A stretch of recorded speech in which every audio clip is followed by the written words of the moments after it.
Assalamu alaikum viewers, this is Daniel Ajmal. Here I am going to explain the history of English literature. So let's start.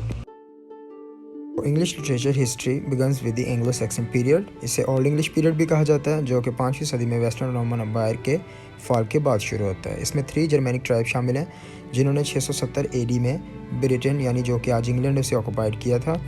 इनमें Anglo Saxons और jute शामिल हैं। ये 3 कबीले थे जिन्होंने मिलकर यहाँ पे कब्ज़ा किया था और यहीं से ये इंग्लिश लिटरेचर की हिस्ट्री शुरू होती है। सबसे पहले अगर लिटरेचर की बात की जाए तो पोइट्री सर फहरिस्त है, जो कि एंग्लो सैक्सन पीरियड में बहुत नुमाया हैसियत रखती है।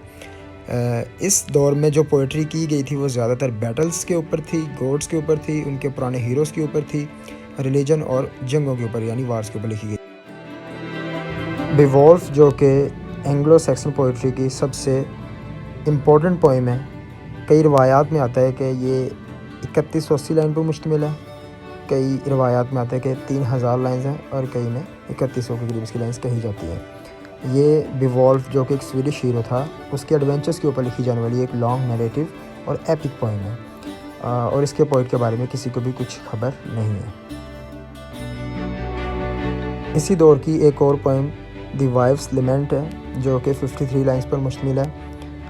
ये एक ऐसी पोइम है जो cry of despair and grief है।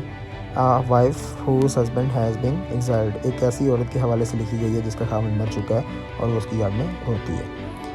इसी इरा की एक और पोइम द सी फेरर है, जो कि एक इलीजी है, 124 लाइन पर मुश्तमिल एक रिलीजियस पोइम है, एक सेकुलर पोइम है और एक सेलर की कहानी है जो अपनी आप बीती सुनाता है। ये हार्डशिप्स, डेंजर और सर्द मौसम के हवाले से लिखी गई थी।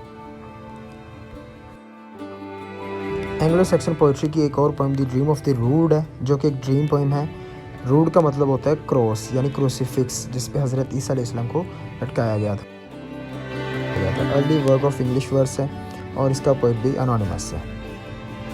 कैडमोन इस इरा का सबसे इम्पोर्टेंट पोइट है और सबसे मशहूर पोइट है, जो कि एक रिलीजियस पोइट था जिसने अपनी पोइम हाइम लिखी है, जो कि खुदा की तारीफ में लिखी गई थी। इसी तरह एक बीड एक और पोइट था इसी इरा का, जिसने अपनी पोइम डेथ सॉन्ग लिखी है और वो एक लिरिकल पोइम थी डेथ के ऊपर। साइन वॉल्फ जो कि इस इरा का दूसरा इम्पोर्टेंट और बड़ा पोइट था, वो भी एक रिलीजियस पोइट था जिसकी poems Juliana, Christ, pets of the apostles और लिलियन ये लिखी गई थी इसी इरा में।